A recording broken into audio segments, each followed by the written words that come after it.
Assalamualaikum warahmatullahi wabarakatuh. Perkenalkan nama saya Puput Aprianti dengan NIM B1B1222046. Tugas ini dibuat untuk memenuhi mata kuliah Tata Kelola Keuangan Pemerintah dengan materi penerimaan negara. Pengertian penerimaan negara. Penerimaan negara diartikan sebagai penerimaan pemerintah dalam arti yang seluas-luasnya, yaitu meliputi penerimaan pajak, penerimaan yang diperoleh dari hasil penjualan barang dan jasa yang dimiliki dan dihasilkan oleh pemerintah, pinjaman pemerintah, mencetak uang, dan sebagainya. Dalam kenyataannya, tidak dapat ditarik suatu batas yang tegas terhadap macam-macam sumber penerimaan negara tersebut. Jenis-jenis penerimaan negara yaitu ada pajak. Pajak yang dimaksud dengan pajak ialah pembayaran iuran oleh rakyat kepada negara yang dapat dipaksakan dan tanpa balas jasa yang secara langsung bisa ditunjuk. Misalnya pajak kendaraan bermotor, pajak barang mewah, pajak bumi dan bangunan, dan sebagainya. Yang kedua yaitu adanya retribusi. Yang dimaksud dengan retribusi ialah suatu pembayaran dari rakyat kepada negara di mana kita dapat melihat adanya hubungan antara balas jasa yang langsung diterima dengan adanya pembayaran retribusi tersebut. Misalnya uang kuliah, uang langganan air minum, uang langganan listrik, dan retribusi pasar dan sebagainya. Yang ketiga yaitu keuntungan dari perusahaan negara. Penerimaan yang berasal dari sumber ini merupakan penerimaan negara dari hasil penjualan atau harga barang-barang yang dihasilkan oleh perusahaan negara. Yang keempat yaitu adanya denda dan perampasan pemerintah. Yang kelima yaitu adanya sumbangan masyarakat. Sumbangan masyarakat untuk jasa yang diberikan oleh negara seperti pembayaran biaya-biaya perizinan, pol atau pemungutan sumbangan pada jalan raya, terutama seperti di Jogorawi. Yang selanjutnya yaitu pencetakan uang kertas.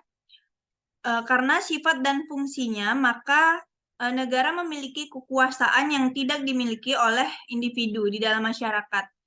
Negara mempunyai kekuasaan untuk mencetak uang kertas sendiri atau meminta kepada bank sentral guna memberikan pinjaman kepada negara, walaupun tanpa satu backing.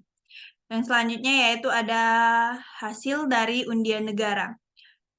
Dengan undian negara, maka akan mendapatkan dana yaitu perbedaan antara jumlah penerimaan dari lembaga surat undian yang akan dijual dengan semua pengeluaran-pengeluarannya, termasuk hadiah yang diberikan kepada pemenang dari undian negara tersebut. Yang selanjutnya yaitu ada pinjaman.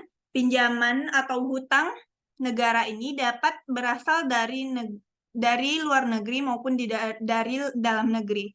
Pada umumnya, negara-negara sedang berkembang mengendalikan pembiayaan pembangunan sebagian besar pada pinjaman ini. Selanjutnya, yang terakhir yaitu adanya hadiah.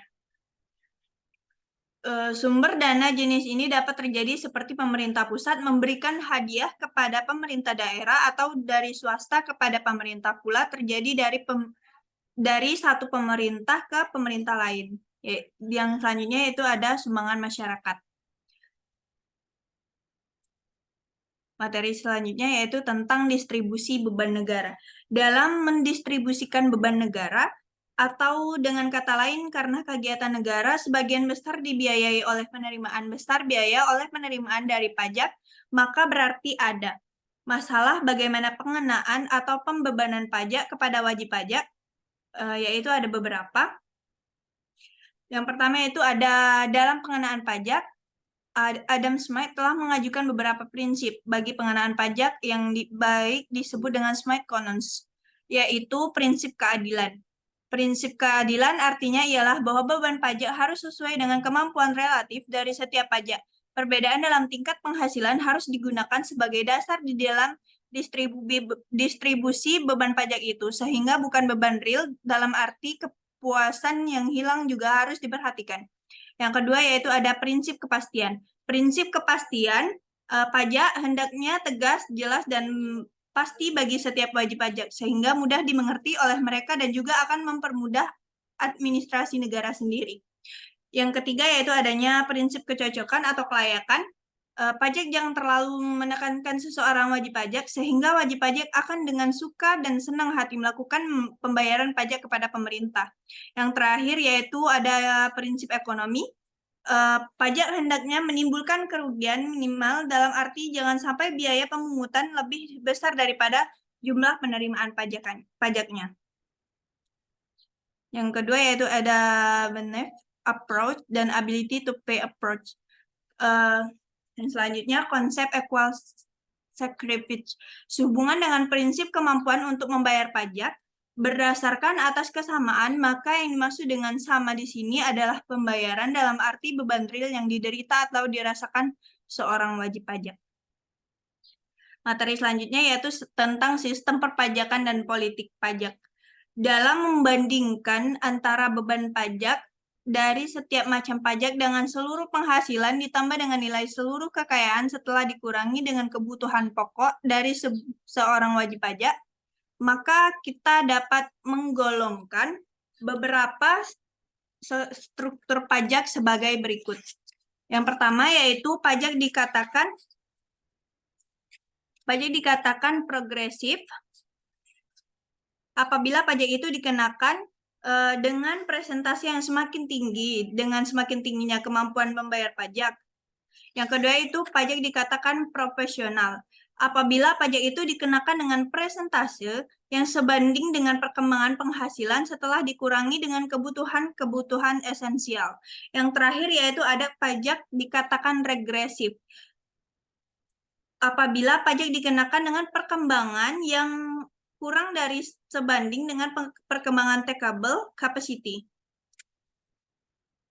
Materi selanjutnya yaitu tentang pergeseran beban pajak. Sebenarnya proses pergeseran beban pajak dapat diperinci dalam tahap. Yang pertama yaitu beban pajak terletak pada orang wajib pajak yang mengadakan perhitungan pembayaran dengan negara. Ini berhubungan langsung dengan pengenaan pajak bagi orang yang membayar pajak di kantor pajak. Disebut dengan inverse of taxation.